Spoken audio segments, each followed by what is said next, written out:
one because I'd seen them work. I'd seen them used how they're meant to be used and perform well. And I've seen so many of these trucks with 400, 500,000 miles on them, probably more than that. I've been told that some of them can go, just an insane amount of miles, almost, up toward 1 million. Now, have I seen that personally? No, I have not.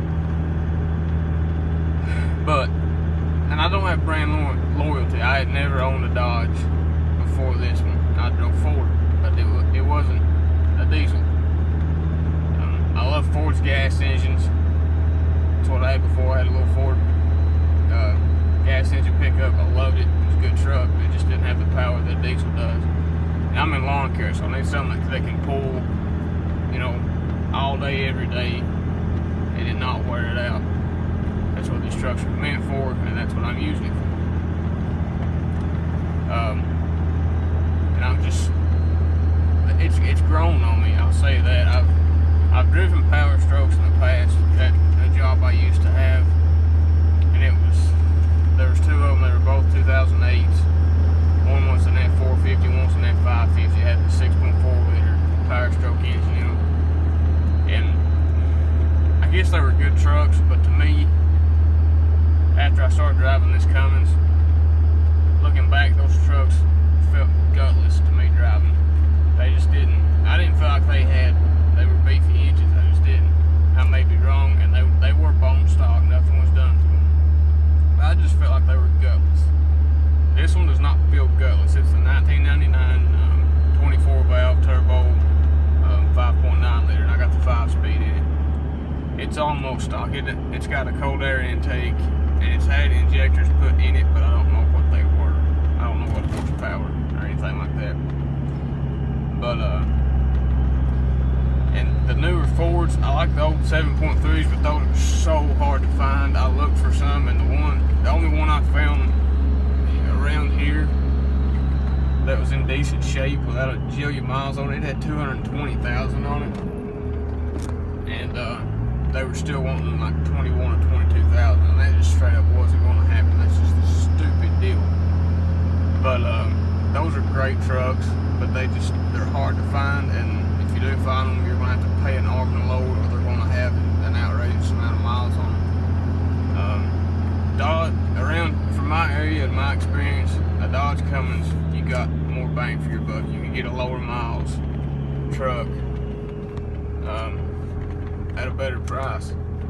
And I simply didn't buy a Duramax. I like Duramaxes. A buddy of mine's got one. It's got a crap load of power. He's putting the EFI Live in it,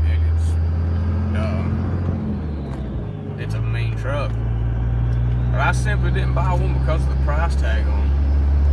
Some of them are ridiculously high, and I don't really know why. I mean, yeah, they're great trucks. I'm not bashing any brand. I don't care what you drive. If you're a Chevy guy and you love Duramax, good for you. I'm happy for you that you have one. If you're a Ford guy and die-hard Powerstroke, good for you. I'm not bashing them at all. If I could have one of each, I probably would, but I can't afford that. But yeah, Chevys around here, the Duramax are just too high out of my price range. But for me, a Dodge was the best bang for my buck.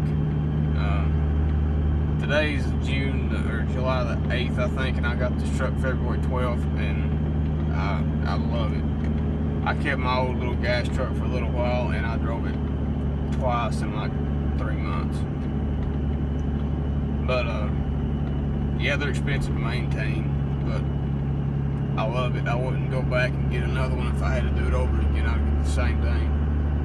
I may change that my mind in a few years. I don't know. But that's why I bought one. They just last longer, better bang for your buck. And that's just me. The low end torque on these things are outrageous. I haven't hooked it to anything yet that it didn't want to pull. I drove in the snow and the mud. It didn't matter. It'll go. But again, I want to keep reiterating, I'm not dissing a Duramax or a Powerstroke. This is what I felt like I needed to get. This is what I was told by very, very many people that I needed to get. And they have not been wrong, and I'm happy with it. So if you're looking for one, I'm not saying buy a Cummins. You may like a Duramax or a Powerstroke better. Drive look them over good. Do your research on the model you get. Like I know this one. One thing people keep telling me is the injector pump. If your fuel pump goes bad, your injector pump will go bad. If you don't know, the fuel pump goes bad when it does. But you can get a little fuel pressure gauge. Like this one came with it, thankfully. But that's one thing on these. And Dodge has always been, you know, known for bad transmissions. That's one reason I got the stick shift. It may still go out on me, I don't know, but I trust myself shifting more than an automatic in these trucks. That's about it on this one that I know of major things. But every truck's got its quirks, I promise. You may think a Cummins is perfect. It's not. You may think a Powerstroke is perfect. It's not. A Duramax ain't perfect either. You gotta work on them. You gotta find what's best for them and what you're looking for. If you want one that you just want to make an insane amount of horsepower on, go for it. Me personally, I just want one that's gonna be dependable for me to work out of every day. Something that's gonna pull. And I live, as you can see, in the sticks. The roads are crooked. When it snows out here, it gets sketchy. I need something where I can get out if I have to. But I'll stop rambling now. Don't get in a fight on my comments. Drive what you want to drive and let people drive what they want to drive. It's as simple as that. But I thank you for watching. If it's your first time on my channel, please check out my other videos. If you like what you see, give it a big thumbs up. Subscribe if you want to see more. And have a wonderful, wonderful, blessed day. Thank you.